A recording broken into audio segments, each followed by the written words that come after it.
Bonjour ou bonsoir, ça dépend de l'heure à laquelle vous regarderez cette vidéo. J'espère que vous allez bien. On se retrouve pour une nouvelle vidéo. Si c'est ta première fois sur cette chaîne, sache que ici on traite des sujets sur la politique, l'actualité politique, les jeux politiques et tout ce qui est politique et d'histoire. Donc si ce sont des sujets qui te parlent et qui t'intéressent, tu suis la bonne chaîne. N'hésite surtout pas à t'abonner et à activer la cloche de notification pour être informé de toutes les prochaines vidéos. Alors aujourd'hui, on va encore parler de ce qui se passe en Afrique. Cette situation est vraiment critique, donc on est dans l'obligation de s'informer et de savoir comment les situations évoluent.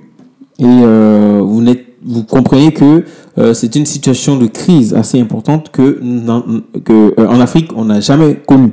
Donc c'est la toute première fois que nous voyons ça. Une potentielle division de la CEDEAO, de l'Afrique de l'Ouest, en deux parties, des frères qui vont devenir ennemis. Et ça, franchement, c'est triste d'en arriver là. Mais bon, aujourd'hui, on va parler spécialement de cette sanction et de comment certains pays s'activent pour que cela se fasse. L'exemple du Sénégal. Le Sénégal, aujourd'hui, se dit avoir des soldats prêts à intervenir au Niger pour redonner le pouvoir à Mohamed Bazoum. On a tous vu l'intervention, la conférence et les dires du ministre des Affaires étrangères du Sénégal qui a tenu des propos en l'encontre les propos pour expliquer pourquoi est-ce que le Sénégal est pour cette intervention militaire. Donc tout ce qu'on va faire, c'est que nous allons voir son intervention et après je vais faire mon commentaire ce que je pense de cette situation encore vis-à-vis de la CEDEAO, vis-à-vis des sanctions prises par la CEDEAO contre l'État du Niger. Donc on va pas beaucoup traîner, on va aller directement sur la vidéo et on va déguster ça ensemble.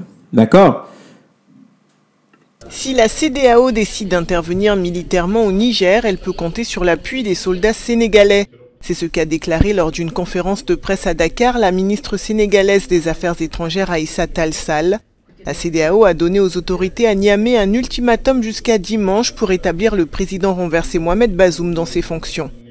Pourquoi nos soldats doivent y aller? Ils doivent y aller pour deux raisons. La première, c'est que nous sommes dans une organisation communautaire qui en a décidé ainsi et qui s'appelle la CEDEAO. Et le Sénégal a une signature internationale. Il ne peut pas être membre de la CEDEAO et se soustraire aux décisions que la CEDEAO, au sommet des chefs d'État, prend. Et le Sénégal est un membre éminent de cette organisation. Bon, donc c'est une petite vidéo, mais c'est cet extrait-là qui moi, m'a interpellé. De toute façon, on ne peut pas en vouloir à la CEDEAO de son intervention. De toute façon, tous les pays qui font partie de la CEDEAO savent que dans ce genre de situation, forcé, la CEDEAO va intervenir. Dans ce genre de situation de cas de force, c'est comme ça va se passer. Même les putschistes, ceux qui font les coups d'État, ils sont très bien au courant, ils le savent très bien. Mais ça, nous tous, on le sait. Mais moi, ce qui me dérange, c'est l'énergie avec laquelle cette communauté réagit par rapport à cette situation au Niger. Nous savons très bien qu'il y a eu des sanctions pour le Burkina, pour le Mali et pour la Guinée. Mais celle-là, elle a été très farouche. Pourquoi celle-là? Pourquoi pour les autres, ça n'a pas été le cas? Pourquoi est-ce qu'ils n'ont pas envisagé pour les autres une intervention militaire à court terme? Parce que là, le coup d'État a été fait mercredi et là, dimanche déjà, on donne une ultimatum. Ça veut dire que dimanche, si Abdourahmane n'a pas remis les rênes du pays à Mohamed Bazoum, donc il y aura intervention militaire.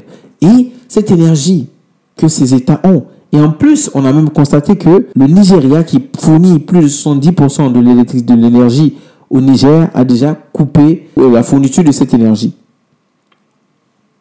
Quitte à se poser la question, donc ce qui veut dire que la CEDEAO a la capacité d'intervenir le plus rapidement possible de la sorte, mais sur certaines situations qu'ils voient et qu'ils laissent passer, ils s'en foutent.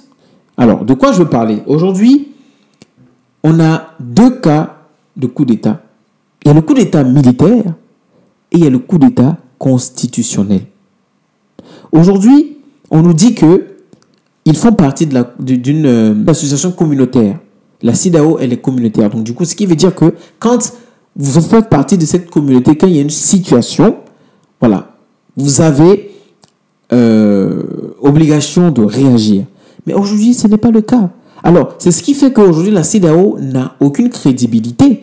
Parce que quand on parle de coup d'État, comme je l'ai dit, il y a le coup d'État constitutionnel et il y a le coup d'État militaire. Aujourd'hui, mais dans cette même CEDEAO, il y a combien de pays qui ont subi des coups d'État constitutionnels? Et c'est des coups d'État constitutionnels qui ont fait, aujourd'hui, par rapport à ces coups d'État que nous avons actuellement, ont fait couler plus de sang. Mais la CEDEAO et toute la communauté internationale ne réagit pas de la même manière. Ils ont des réactions, mais c'est des réactions très bien mesurées, pas avec cette énergie. On a beaucoup d'États. Quand on regarde tous ces présidents même qui ont été en Russie, il y a beaucoup qui sont là, ça fait plus de 10 ans, plus de 20 ans.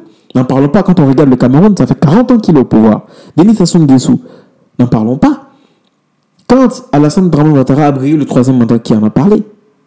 Même les journalistes français lui ont posé la question, il a juste eu à répondre que De Gaulle, il a eu à faire plus de 2 mandats et personne n'en parlait. Et là, on n'en parlait pas de dictature.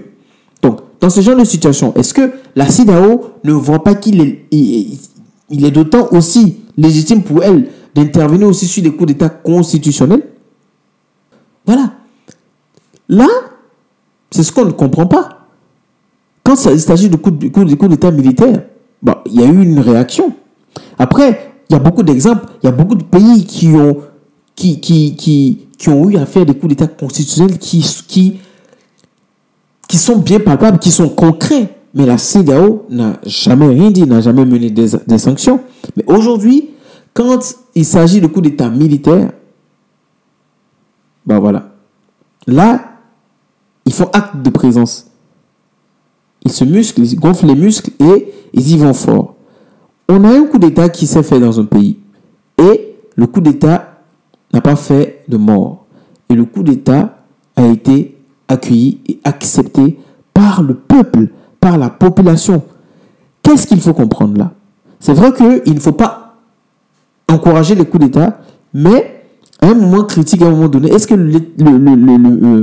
l'armée qui est républicaine n'a pas le devoir de penser à la souveraineté de son État? Je ne suis pas pour les coups d'État parce que si on valide les coups d'État, alors ça va devenir monnaie courante en Afrique.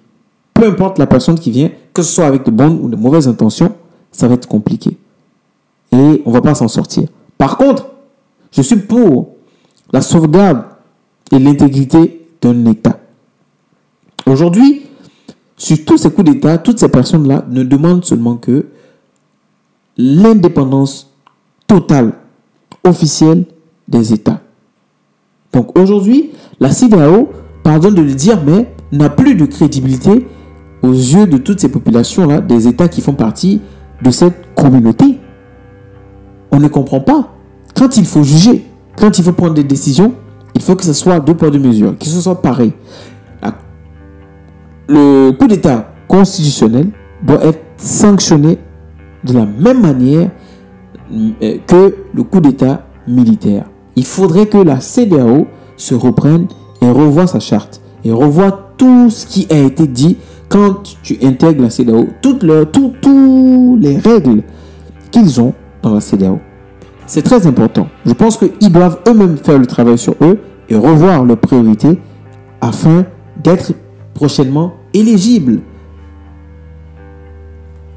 C'est tout simplement ça. Donc aujourd'hui, il ne faudrait pas que les gens ne comprennent pas pourquoi on est contre la communauté, cette communauté d'États d'Afrique de l'Ouest. C'est par rapport à tout ceci. Je prends l'exemple du Tchad, par exemple. Idriss Déby est décédé, malheureusement, pour lui. Et qui a succédé? Son fils, comme par hasard. Qu'est-ce que la Constitution dit? Il y en a beaucoup. Mais l'Union africaine, etc., tout cela. Moi, je mets tous dans le même bateau. CEDEAO, l'Union africaine, l'UA. Toutes ces constitutions-là, ces institutions, moi, je les mets dans le même bateau. Alors, voilà. Dites-moi en commentaire ce que vous pensez. Est-ce que vous êtes du même avis que moi? qu'il faudrait que la CEDEAO prenne ses responsabilités dans tous les sens du terme, que ce soit coup d'État constitutionnel, institutionnel ou coup d'État militaire. Il faudrait que les sanctions soient les mêmes. Parce que tout ça touche à l'intégrité et la souveraineté de l'État. Quand il y a un coup d'État constitutionnel, ça fragilise la constitution d'un État. Et un État fort, c'est un État qui a une constitution forte. C'est la fin de la vidéo. J'espère qu'elle vous aura plu. On se dit à la prochaine pour la vidéo suivante.